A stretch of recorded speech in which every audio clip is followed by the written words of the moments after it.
las clases teóricas vamos a dar lo que es la neumonía adquirida en la comunidad. Vamos a definir la neumonía adquirida en la comunidad como una ocupación del espacio alveolar por un exudado inflamatorio que puede ser secundario a una infección microbiana.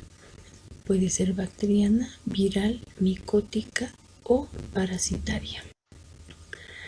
Tenemos la clasificación tenemos la clasificación bacteriana típica y bacteriana atípica. La bacteriana típica es aguda y severa, que se va a caracterizar por la aparición repentina de síntomas causando infiltración lobar con la presencia de consolidación alveolar. Dentro de la bacteriana típica tenemos al Streptococcus pneumoniae, al Haemophilus influenza. El inicio es súbito, brusco, y dentro de la bacteriana atípica tenemos al Mycoplasma pneumoniae y a la Chlamydia pneumoniae, de inicio insidioso o lento. Entre los principales, dentro de lo que es la epidemiología de la neumonía adquirida en la comunidad, la incidencia es de 5 a 15% en una población adulta. Es más frecuente en los extremos de la vida, mayores de 65 años y en la estación de invierno y personas con factores de riesgo asociados. La etiología de la neumonía adquirida en la comunidad va a ser de acuerdo a los microorganismos frecuentes, que el principal es el Streptococcus pneumoniae, el Mycoplasma pneumoniae, Haemophilus influenza, Moraxella catarrhalis, Staphylococcus aureus, Legionella sp, neumococo resistente, la Chlamydia psittaci, Coxiella burnetii. Dentro de estos agentes etiológicos, el común y el que a mayor demanda, si vale el término, vamos a encontrar es el Streptococcus pneumoniae, que va a ser el agente principal dentro de los contagios en los pacientes con neumonía adquirida en la comunidad. Acá vemos un cuadro de los microorganismos más frecuentes ya en un porcentaje. El Streptococcus pneumoniae con un 19%, los microorganismos atípicos con un 22%, los virus 12%, y se desconoce la causa en un 60%, debido a que no a todos los pacientes le hacemos un cultivo para gérmenes comunes de esputo. ¿Por qué? Porque a veces el tratamiento dentro de lo que es la neumonía es empírico y vamos a lo que es los síntomas, signos y síntomas del paciente apoyado en algún examen complementario, que lo vamos a ver más adelante. La fisiopatología. Dentro de lo que es la fisiopatología, vamos a encontrar que los microorganismos colonizan la orofaringe y llegan al tracto respiratorio por inhalación o microaspiración de gotas. Esto va a producir una inflamación inicial de los macrófagos alveolares, que van a detectar los patógenos y liberar citocinas proinflamatorias como la interleucina 1, la interleucina 6 y el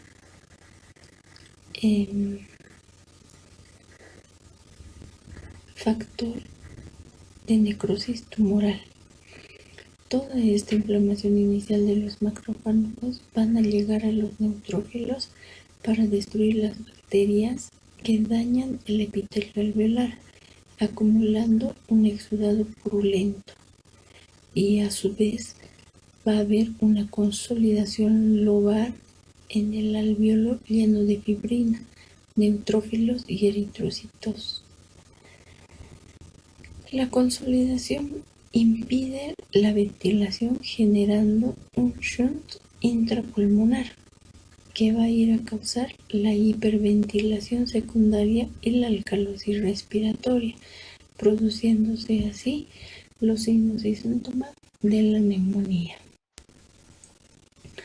Dentro de los factores de riesgo tenemos la edad avanzada, la comorbilidad, que son pacientes que tienen enfermedades de base como asma, enfermedad pulmonar obstructiva crónica, las cardiopatías, la diabetes mellitus, hepatopatías, la enfermedad renal y neoplasias.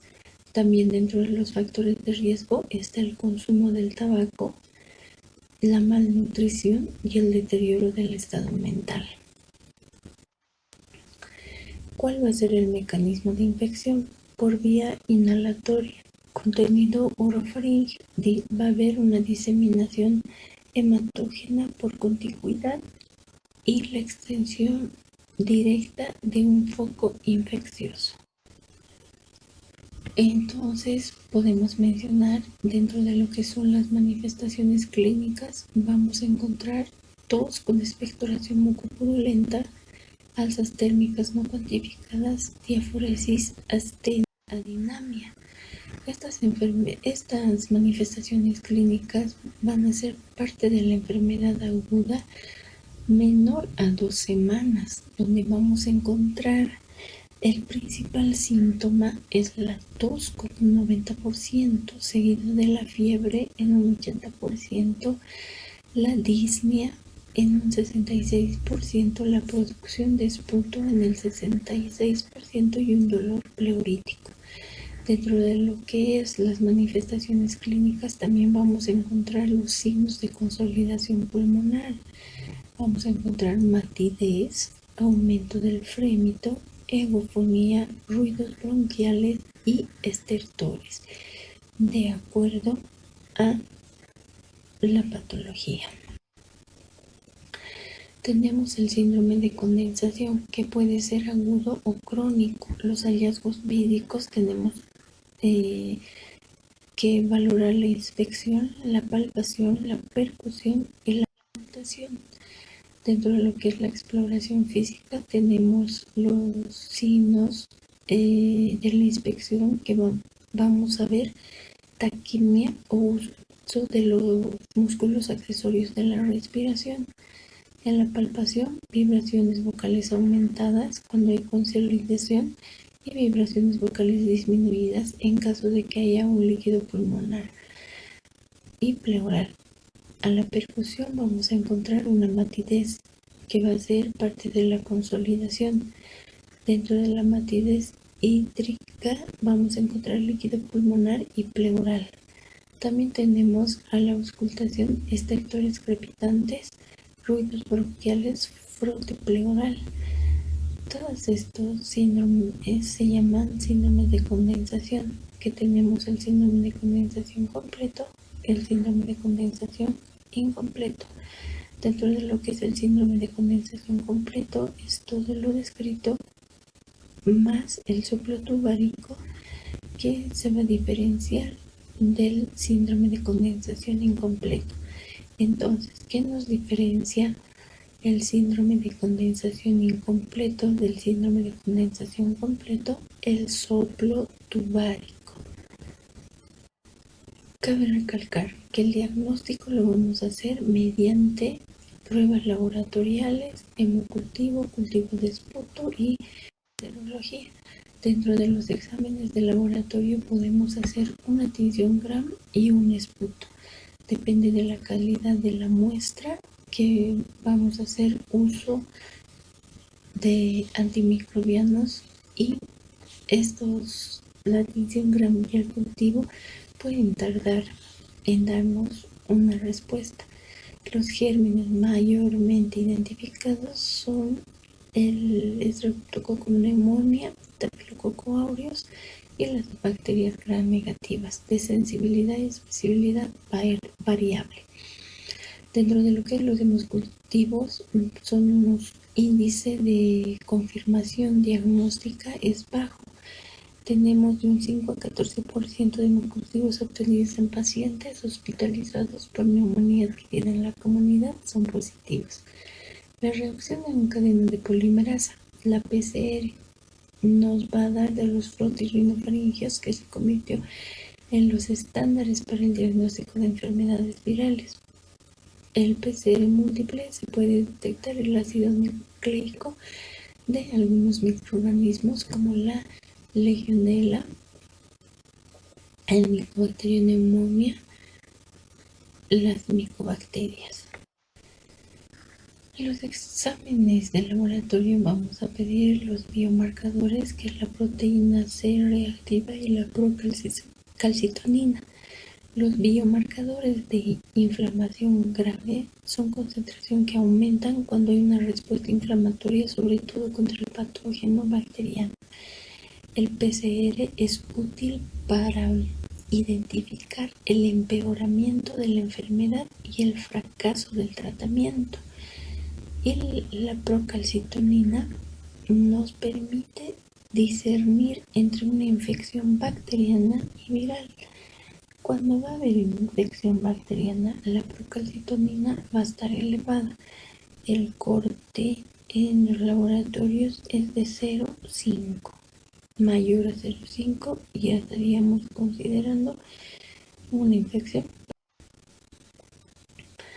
Tenemos lo que son los patrones de radiológicos en neumonías, que habíamos hablado de los patrones alveolares neumónicos. Dentro del patrón lobar tenemos sus características: la consolidación homogénea del lóbulo afectado con broncograma aéreo.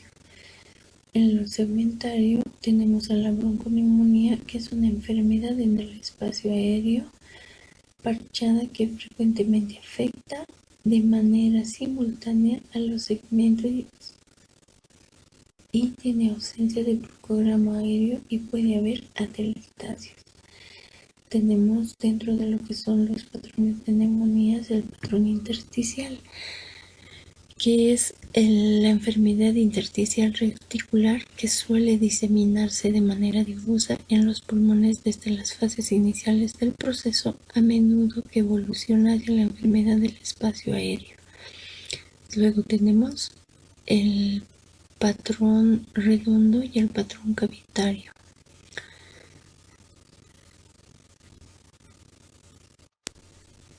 La radiografía del tórax, podemos decir que sin infiltrados no tenemos neumonía. Los infiltrados se resuelven luego de los síntomas. La resolución radiológica es más lenta en adultos mayores y en compromisos multilobares.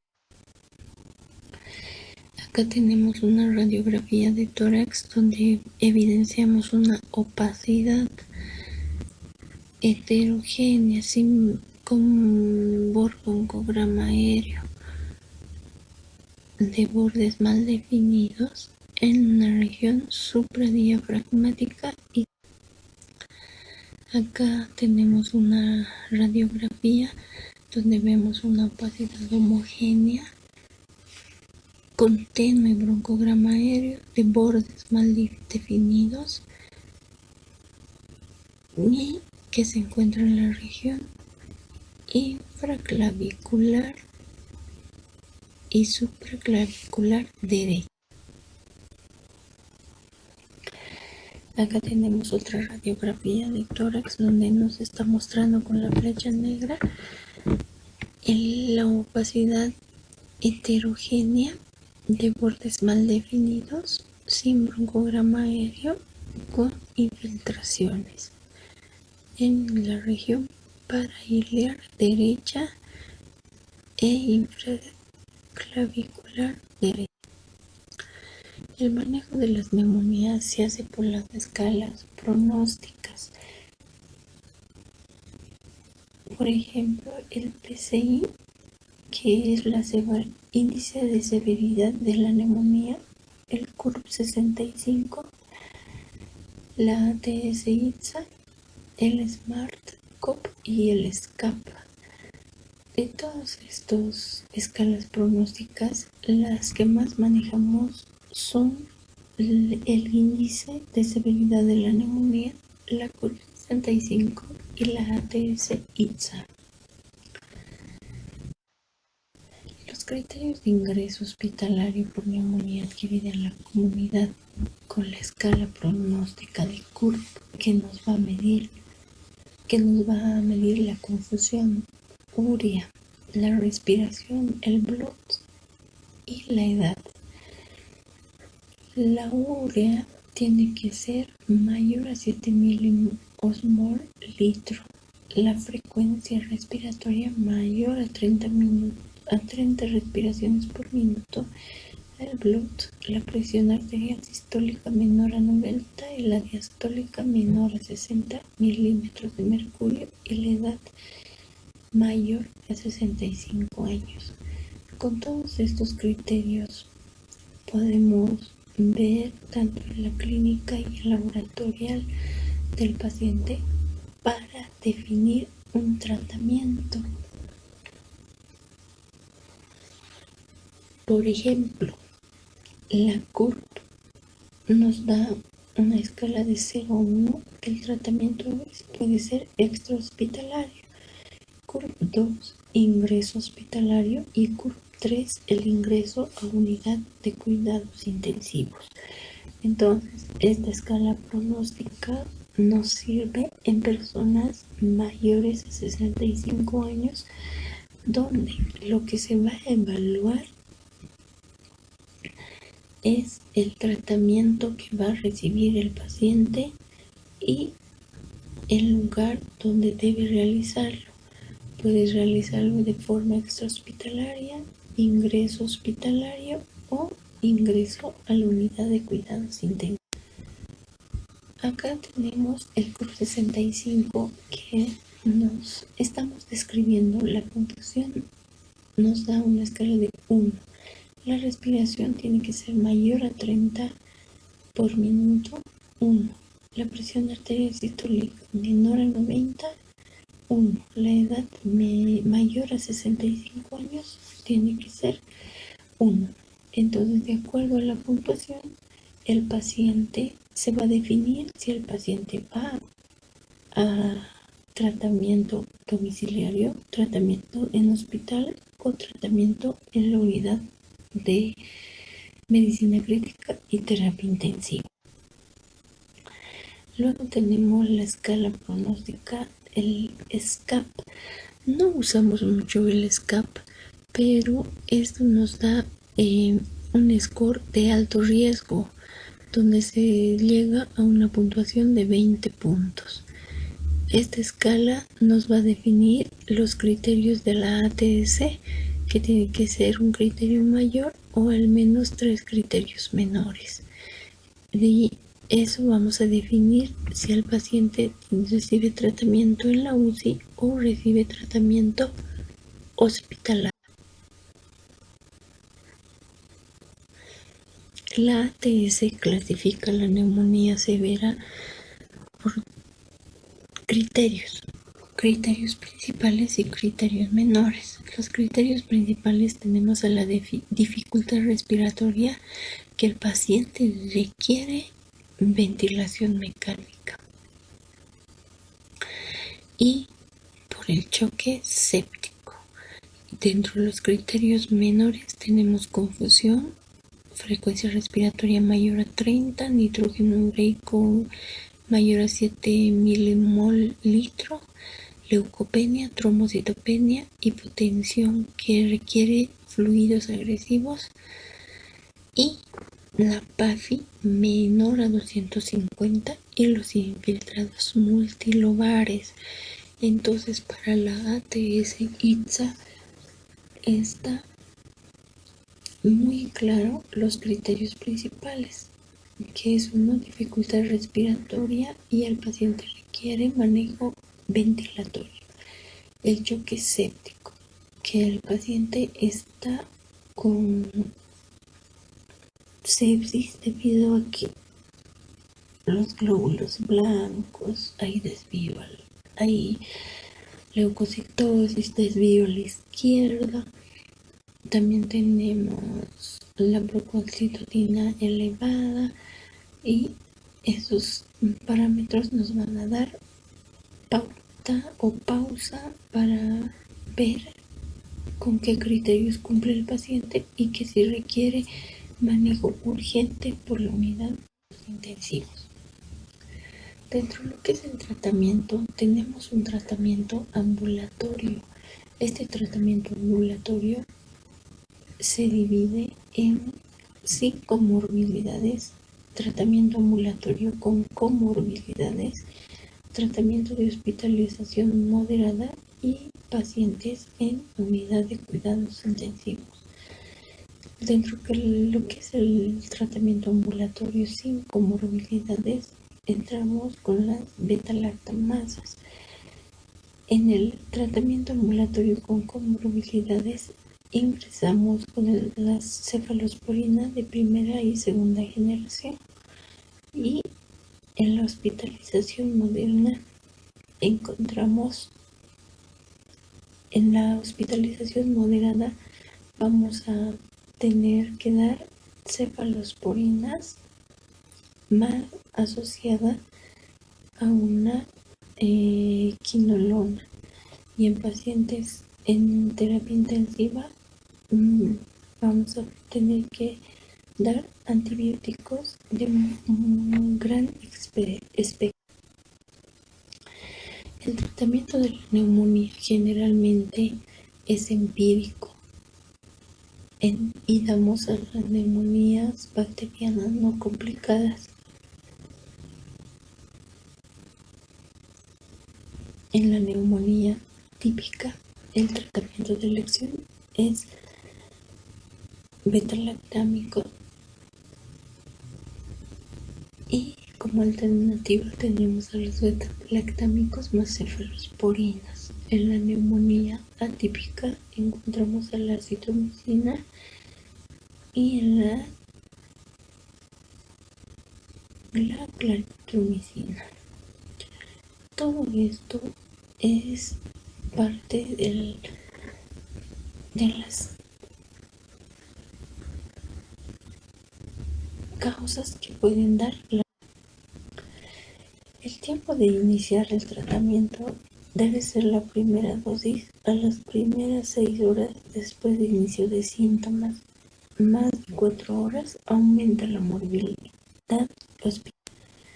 Dentro de las complicaciones más frecuentes son el derrame paraneumónico, el empiema bacteriano, el absceso pulmonar, hidroneumotórax o neumotórax espontáneo secundario y la sepsis, que requiere la unidad de cuidados intensivos para un buen manejo del paciente. Gracias. Entonces ya hemos dilucidado poco a poco y hemos desarrollado el tema de acuerdo a las guías CEPAR y a la bibliografía de libros de neumología como Álvarez. Gracias.